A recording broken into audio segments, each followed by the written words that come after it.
hindi na baby ang Shakira natin kasi nire-regla na siya. Wow! Hello, Pack members! Welcome back to Husky Pack TV.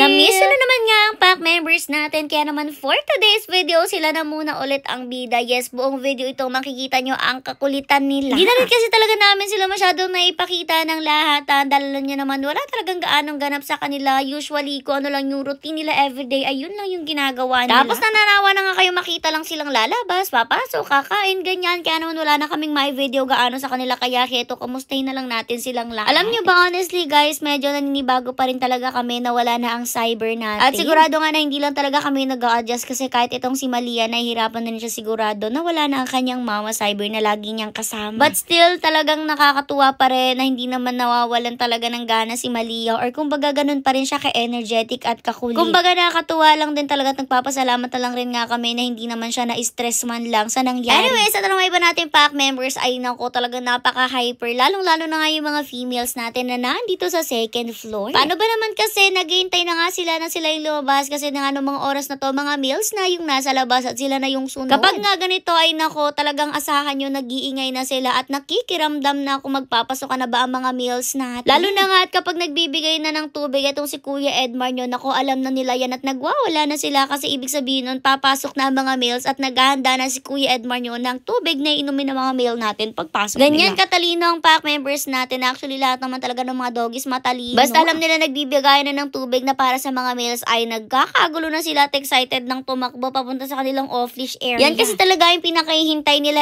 everyday, yung paglabas nga nila every morning at sa hapon kasi yun na nga nagkisilbing exercise nila. Tapos syempre, dyan na rin nga sila nagkakasama-sama ng mga kasamahan nila at alam nyo ba, talaga nakakatuwa rin lately. Dahil nga kasi palagi na sila magkakasama at nasanay na nga sila dahil wala na rin gaanong nadadagdag sa Pack members natin, ay hayan, talagang hindi na sila nag-aaway man lang kapag lumalabas sa off-leash area. Anyways, dito naman tayo sa baba, may mga females pa rin kasi tayo dito natitira, yung mga nasa cages nga natin. At eto nga ang update. Merong nire-regla dito sa atin, walang iba kundi ang ating baby. Ay naku, parang hindi na siya baby kasi nagdadalaga na talaga siya. Yes guys, walang iba kundi si Shakira, nire-regla na siya. O diba, wala na talaga tayong baby. Diyos ko, ang lalaki na talaga nilang lahat. Sabi ko nga, parang kailan lang nung kinuha natin si Shakira at si Sassy sa Baguio, tapos namomroblema tayo kasi ang hina ng resistensya nila. Pero ngayon, grabe, talaga napakalalakas na nga nila at hindi lang yan nire-regla na kasi dalaga na. Dito naman tayo sa mga binata natin na Diyos ko, para mga isip bata pa rin kung maglaro, lalo na nga ang mga hotdog na sunog. Alam nyo ba, mga meals natin, madalas na talaga kalmado lang sila, pero simula talaga na magkaroon tayo ng mga hotdog na sunog, naku, para talagang malarambulan na. Sobra rin kasi talaga sila maglaro kahit nga mga adults na, at minsan nga talagang sa kanila na natututo ng kalokohan yung iba mga kasamahan. Kita nyo nga dyan si Leon at si Kelvin nagngangat-ngatan, pero hindi talaga yan ganyan noon guys. Bihira talagang maglaro yang si Kelvin before. Sabi ko nga si Hercules na lang rin talaga hindi nila na-influensyahan kasi tingnan nyo habang nagrarambulan silang lahat dyan, si Hercules nakaupo lang sa gedli.